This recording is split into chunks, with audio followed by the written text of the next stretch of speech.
let's kick things off with a deep dive into the world of video games. It's a little grim to admit it, but the video game industry made out like a bandit during the pandemic. In the face of lockdowns and social distancing, a lot of folks turned to video games for entertainment and socializing, which sent game revenues soaring to record highs in 2020. But now that the lockdowns are over and the economy's getting a bit iffy, game companies are starting to wonder, how much longer can the industry defy gravity? It's proven over the years at a time of economic uncertainty for families that gaming is somewhat resilient to those issues. In general, entertainment has a reputation for being recession resilient, and video games are no exception.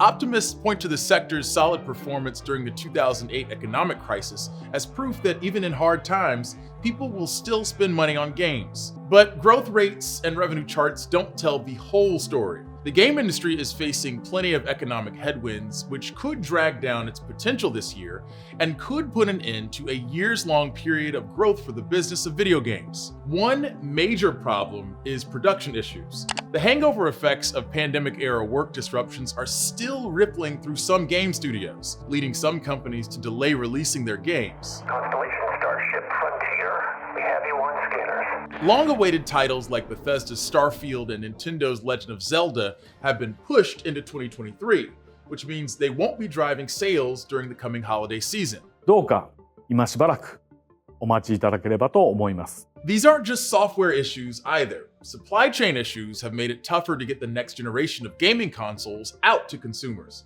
The shortages of PS5s and Xbox Series X's also limits the reach of games made for those consoles. What's more, people's spending habits are starting to shift away from video games. High inflation rates have consumers less eager to shell out for non-essential purchases. And those that are spending are returning to experiences like concerts or sporting events in greater numbers, which leaves fewer dollars for video game spending. So, all told, there are plenty of reasons for game studios to tighten their belts. But how badly will all these headwinds hurt the industry?